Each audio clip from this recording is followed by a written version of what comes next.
어린이 전문 치과에서 충치 치료를 받던 4살 어린이가 돌연 숨지는 사고가 발생했습니다. 진료 기록에는 무려 4종류의 마취제를 투약한 것으로 돼 있습니다. 윤서령 기자의 단독 보도입니다. 지난 7월 말 서울 강북의 한 어린이 치과. 4살 어린이가 갑자기 심장이 멈췄습니다. 곧바로 종합병원으로 옮겨졌지만 사흘 만에 숨졌습니다. 사고 당시 어린이는 충치 신경 치료를 위한 수면 마취 상태였습니다.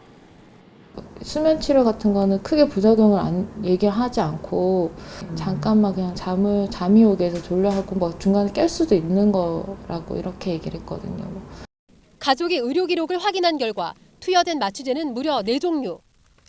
진정제인 포크랄과 유시락스가 각각 15cc와 5cc, 국소 마취제인 리도카인은 앰플 3개, 수면 유도제로 알려진 미다졸람도 투약된 것으로 돼 있습니다. 성인에게 사용될 때도 주의가 요구되는 약품들입니다. 알고서 그렇게 했다고 그러면은 이해가지 않는 그런 부분이라고 생각이 됩니다. 혈관으로 많이 흡수가 돼서 같은 그 혈중 농도가 올라가면서 같은 작용을 일으켰다 그러면 그 국소마취제의 심독성 때문에 심장에 마비가 올 수가 있죠. 하지만 담당 치과 의사는 적절한 처치를 했으며 자신도 사인을 몰라 답답하다는 입장입니다. 투약 내역에 대해선 보험 청구 과정에서 진료 기록에 그렇게 작성했을 뿐 실제 사용한 마취제의 양은 그보다 훨씬 적다는 겁니다. 어린이 치과는 최근 10년 사이 크게 늘었습니다.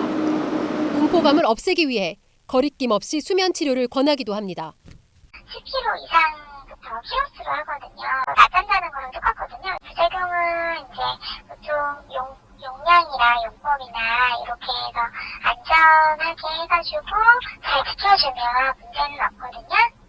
하지만 어린이는 체구가 작고 반응도 빨라 마취제 사용에 특히 주의해야 한다고 전문의들은 경고합니다. 실제 어린이 마취 수술에서 심정지로 인한 사망은 1만 명에 20명꼴. 마취제 과다 투여가 주요 원인으로 꼽힙니다. 경찰은 유족의 고소에 따라 담당 치과 의사를 과실치사 혐의로 입건해 조사하고 있습니다. 하지만 의사는 유족이 투약 용량을 오해한 것이지 과실은 없었다고 주장하고 있습니다. 의료계는 어린이 치과의 마취제 사용 실태를 조사하는 방안을 검토하고 있습니다. JTBC 윤서령입니다.